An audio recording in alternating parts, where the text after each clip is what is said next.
একটি দেশ কখন নিয়ন্ত্রণ হারায়? এই প্রশ্নের উত্তর খুঁজতে হলে আমাদের ট্যাঙ্ক, সেনা, অস্ত্রের দিকে তাকাতে হয় না। তাকাতে হয় মানুষের চোখের দিকে।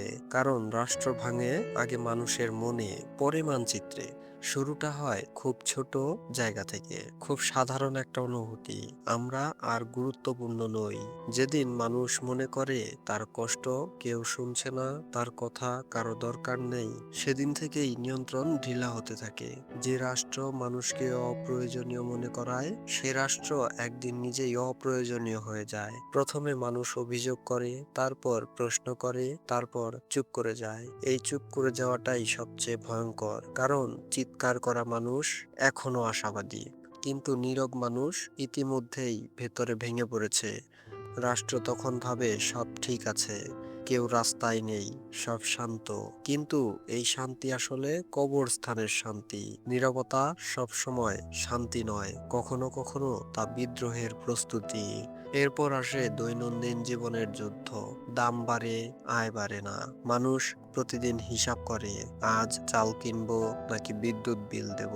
এই হিসাব মানুষকে রাজনীতি শেখায়। এই হিসাব মানুষকে বোঝায় রাষ্ট্র তার পাশে নেই। রাষ্ট্র যদি তখনও বলে সব ঠিক আছে, তাহলে মানুষ বুঝে নেয় সত্য আর রাষ্ট্র এক পথে হাঁটে না। যেখানে সত্য লুকানো হয়, সেখানে আনুগত্য বেশি দিন থাকে না। এক সময় মানুষ আর রাষ্ট্রের ভাষা বিশ্বাস করে না। সংবাদ শোনে কিন্তু মানে না, ভাষণ শোনে কিন্তু গুরুত্ব দেয় না। রাষ্ট্র তখন কথা বলে উপরে দাঁড়িয়ে, আর মানুষ সিদ্ধান্ত নেয় নিচে বসে। এই দূরত্বই নিয়ন্ত্রণ হারানোর আসল শুরু।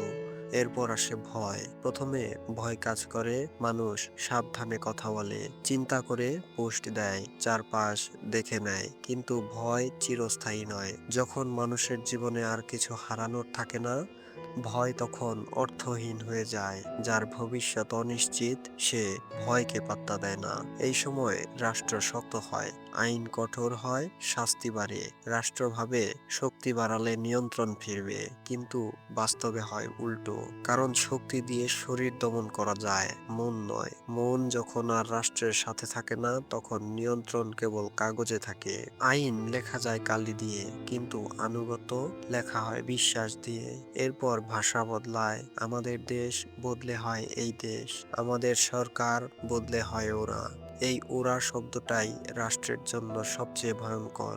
কারণ যেদিন রাষ্ট্র ওরা হয়ে যায়, সেদিন জনগণ আর দায়িত্ব অনুভব করে না। রাষ্ট্র তখন আর ঘর থাকে না, একটা দূরের প্রতিষ্ঠান হয়ে যায়। যে ঘর আপন মনে হয় না, সেটা ভাঙতে মানুষ ভয় পায় না। এরপর আসে অবজ্ঞা, আইনের প্রতি অবজ্ঞা, নীতির প্রতি অবজ্ঞা। মানুষ নিয়ম মানে না, সম্মান থাকে, মানে শুধু বাধ্য হয়ে। আর যেখানে সম্মতি নেই, সেখানে নিয়ন্ত্রণ বেশি দিন থাকে না।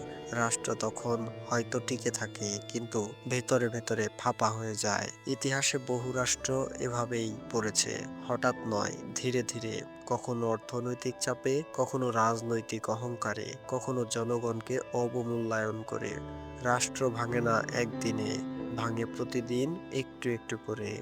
সবশেষে একদিন এমন সময় আসে, যেদিন একটি ছোট ঘটনা বড় বিস্ফোরণ ঘটিয়ে দেয়। সবাই বলে হঠাৎ হয়ে গেল, কিন্তু আসলে হঠাৎ কিছুই হয় না। যেদিন মানুষ মনে মনে রাষ্ট্র ছেড়ে দেয়, সেদিনই পতনের সিদ্ধান্ত হয়ে যায়। ক্ষমতা থাকে সিংহাসনে, কিন্তু শক্তি থাকে মানুষের মনে। এই জন্যই একটি দেশ জনগণের উপর নিয়ন্ত্রণ হারায় যখন সে জনগণের হৃদয় হারায়। আইন দিয়ে নয়, ভয় দিয়ে নয়, শক্তি দিয়ে নয়। রাষ্ট্র টিকে থাকে মানুষের বিশ্বাসে। আর সেই বিশ্বাস একবার ভেঙে গেলে তা জোড়া লাগানো ইতিহাসের সবচেয়ে কঠিন কাজ।